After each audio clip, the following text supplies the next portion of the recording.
Hey guys, आज के इस जिक के वीडियो में मैं आपके लिए लेकर आया हूँ टॉप 50 क्वेश्चंस जो आपके आने वाले गवर्नमेंट जॉब के एग्ज़ाम के लिए बहुत ही इंपॉर्टेंट है। इसलिए एक भी क्वेश्चन मिस नहीं कीजिएगा, वीडियो पे एंड तक बने रहिएगा। तो बिना देर किए आपका पहला प्रश्न शुरू करते हैं। आपका पहला प्रश्न है, भारत की सबसे ऊंची चोटी कौन सी है? इसका सही आंसर हो जाएगा option number B, Kanchenjunga. Kanchenjunga Bharat की सबसे ऊंची चोटी है। अगला प्रश्न है, भारत में सबसे अधिक वर्षा किस स्थान पर होती है? इसका सही आंसर हो जाएगा ऑप्शन नंबर ए, चेरापूंजी में। चेरापूंजी में सबसे अधिक वर्षा होती है। अगला प्रश्न है, सतपुड़ा पर्वत श्रेणी कहाँ स्थित है? ऑप्शन है दक्षिण भारत में, उत्तर भारत में, मध्य भारत में या फिर पश्चिम घाट में। इसका सही आंसर हो जाएगा ऑप्शन नंबर सी, मध्य भारत में। मध्य भारत में सतपुड़ा पर्वत है। अगला प्रश्न है, सूर्य मंदिर कहाँ स्थित है? ऑप्शन है पुरी में, कोणार्क में, अजमेर में या फिर अमरावती में। इसका सही आंसर हो जाएगा ऑप्शन नंबर बी, कोणार्क में। कोणार्क में सूर्य मंदिर स्थित है। अगला प्रश्न है, भारत की मुख्य नदी प्रणाली कौन सी है? ऑप्शन है सिंधु, ब्रह्मपुत्र, गंगा या फिर नर्मदा। इसका सही आंसर हो जाएगा option number C, Ganga. Bharat की मुख्य नदी प्रणाली गंगा है। अगला प्रश्न है, अंडमान और निकोबार द्वीप समूह किस सागर में स्थित है? ऑप्शन है अरब सागर में, बंगाल की खाड़ी में, लक्षद्वीप सागर में या फिर हिंद महासागर में। इसका सही आंसर हो जाएगा ऑप्शन नंबर बी, बंगाल की खाड़ी में। अंडमान और निकोबार द्वीप समूह बंगाल की खाड़ी में स्थित है। अगला प्रश्न है, सतलुज नदी किस देश से निकलती है? ऑप्शन है भारत से, नेपाल से, चीन से या फिर भूटान से। इसका सही आंसर हो जाएगा ऑप्शन नंबर सी, चीन से। सतलुज नदी चीन देश से निकलती है। अगला प्रश्न है, थार मरुस्थल किस राज्य में स्थित है? ऑप्शन है पंजाब में, गुजरात में, राजस्थान में या फिर हरियाणा में। इसका सही आंसर हो जाएगा ऑप्शन नंबर सी, राजस्थान में। थार मरुस्थल राजस्थान राज्य में स्थित है। अगला प्रश्न है, भारत में सबसे बड़ी झील कौन सी है? ऑप्शन है बुलर झील, चिल्का झील, सांभर झील या फिर कोलेरू झील। इसका सही आंसर हो जाएगा ऑप्शन नंबर बी, चिल्का झील। चिल्का झील भारत में सबसे बड़ी झील है। अगला प्रश्न है, भारत के किस राज्य को पूर्व का स्विट्जरलैंड कहा जाता है? ऑप्शन है असम को, मणिपुर को, मेघालय को या फिर सिक्किम को। इसका सही आंसर हो जाएगा ऑप्शन नंबर डी, सिक्किम को। भारत के सिक्किम राज्य को पूर्व का स्विट्जरलैंड कहा जाता है। अगला प्रश्न है, वेद किस भाषा में लिखे गए हैं? ऑप्शन है हिंदी, संस्कृत, पाली या फिर प्राकृत। इसका सही आंसर हो जाएगा ऑप्शन नंबर बी, संस्कृत भाषा में। वेद संस्कृत भाषा में लिखे गए हैं। अगला प्रश्न है, यूएनओ का मुख्यालय कहाँ स्थित है? इसका सही आंसर हो जाएगा ऑप्शन नंबर सी, न्यूयॉर्क में। यूएनओ का मुख्यालय न्यूयॉर्क में स्थित है। अगला प्रश्न है, भारत की संसद कितने सदनों से मिलकर बनी होती है? ऑप्शन है 1, 2, 3 या फिर 4। इसका सही आंसर हो जाएगा ऑप्शन नंबर सी, 3।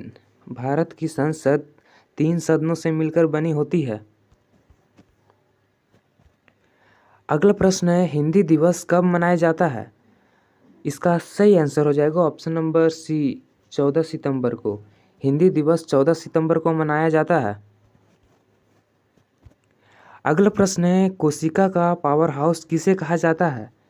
इसका सही आंसर हो जाएगा ऑप्शन नंबर बी, माइटोकॉन्ड्रिया को। माइटोकॉन्ड्रिया को कोशिका का पावर हाउस कहा जाता है। अगला प्रश्न है, गुरु शिखर किस राज्य में स्थित है? इसका सही आंसर हो जाएगा ऑप्शन नंबर सी, राजस्थान में। गुरु शिखर राजस्थान में स्थित है। अगला प्रश्न है, राष्ट्रीय विज्ञान दिवस कब मनाया जाता है? इसका सही आंसर हो जाएगा ऑप्शन नंबर ए 28 फरवरी को। राष्ट्रीय विज्ञान दिवस 28 फरवरी को मनाया जाता है। अगला प्रश्न है, किस राज्य की राजधानी ईटानगर है? ऑप्शन है सिक्किम, नागालैंड, अरुणाचल प्रदेश या फिर त्रिपुरा। इस सवाल का जवाब आप कमेंट में देकर बताइए। अगला प्रश्न है, शून्य की खोज किसने की थी? इसका सही आंसर हो जाएगा ऑप्शन नंबर बी आर्यभट्ट ने। आर्यभट्ट ने शून्य की खोज की थी। अगला प्रश्न है, चक्रवात का मापन किस यंत्र से होता है?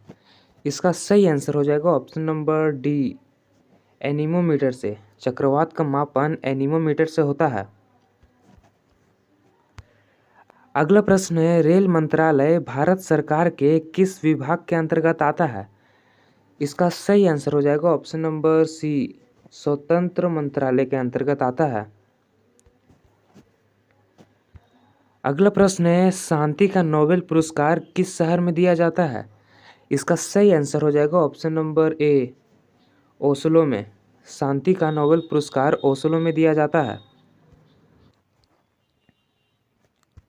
अगला प्रश्न है, भारत में पंचायती राज प्रणाली की शुरुआत किस वर्ष हुई थी?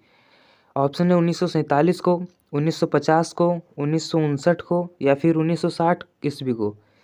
इसका सही आंसर हो जाएगा ऑप्शन नंबर सी 1959 ईस्वी को भारत में पंचायती राज प्रणाली की शुरुआत हुई थी। याद में रख लीजिएगा, आपके एग्जाम के लिए इम्पोर्टेंट क्वेश्चन हो सकते हैं। अगला प्रश्न है, संविधान के किस अनुच्छेद में शिक्षा का अधिकार है? इसका सही आंसर हो जाएगा ऑप्शन नंबर बी अनुच्छेद 21A में शिक्षा का अधिकार है। अगला प्रश्न है, किस विटामिन की कमी से रतौंधी होती है?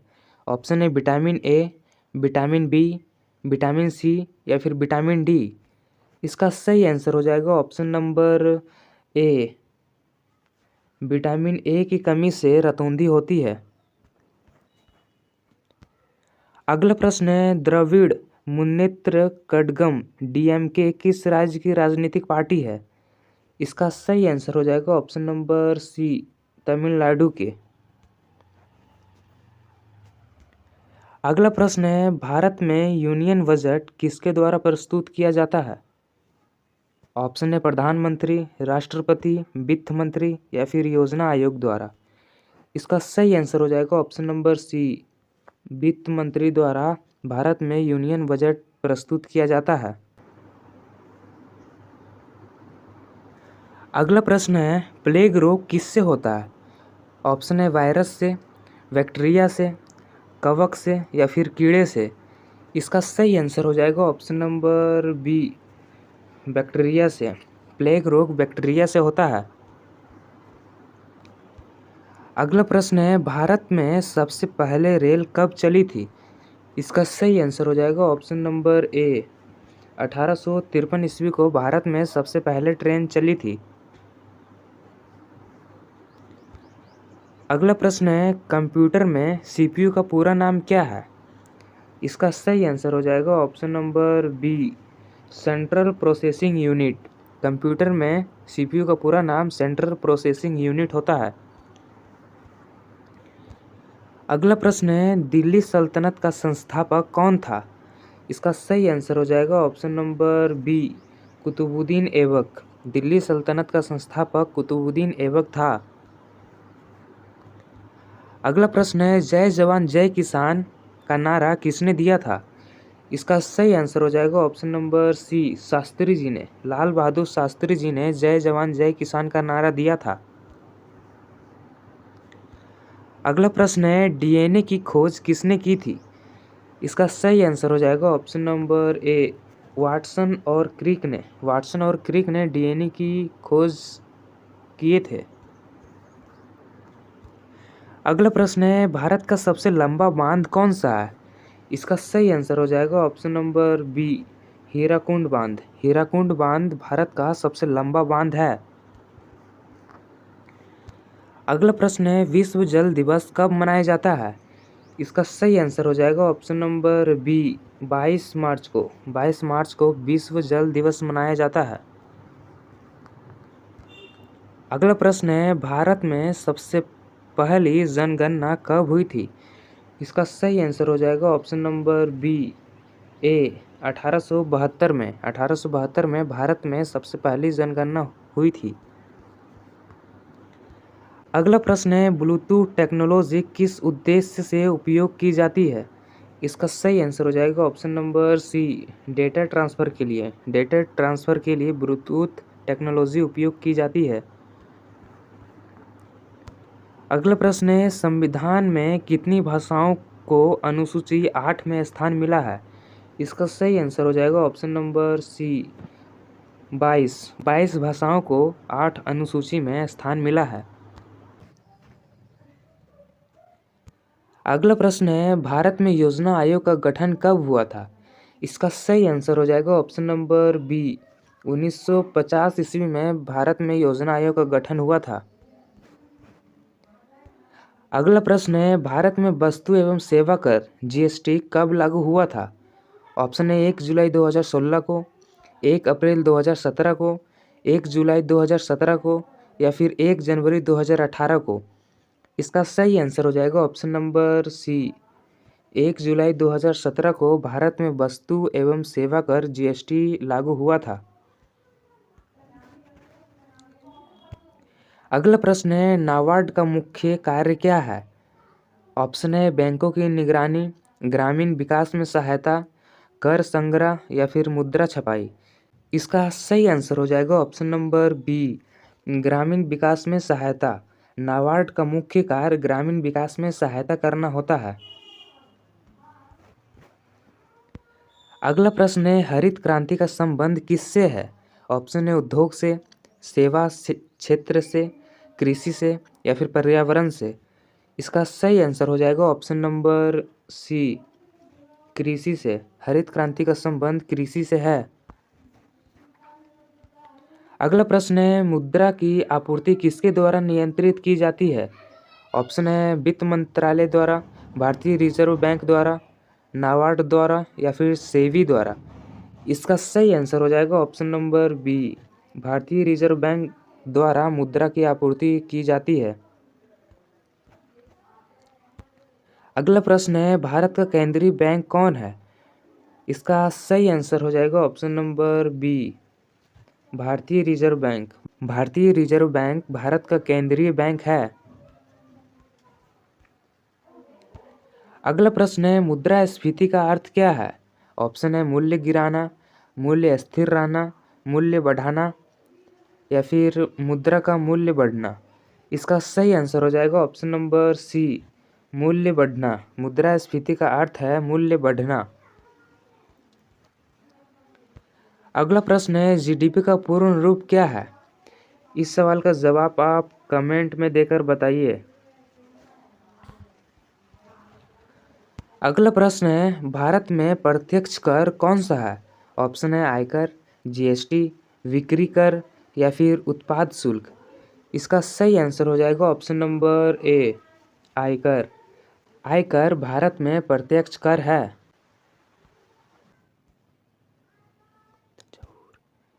अगला प्रश्न है, आर्य समाज की स्थापना किसने की थी?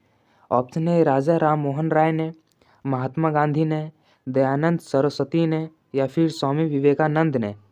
इसका सही आंसर हो जाएगा option number C Dayanand Saraswati ने। आर्य समाज की स्थापना दयानंद सरस्वती ने की थी।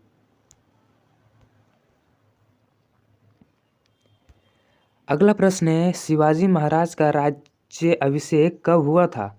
ऑप्शन है 1664 में, 1674 में, 1680 में या फिर 1690 में।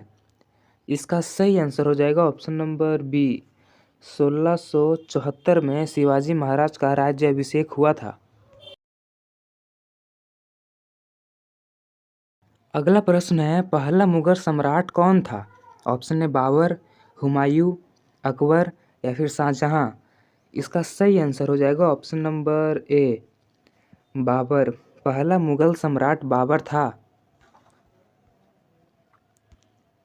अगला प्रश्न है, महाजनपद काल में कितने प्रमुख जनपद थे?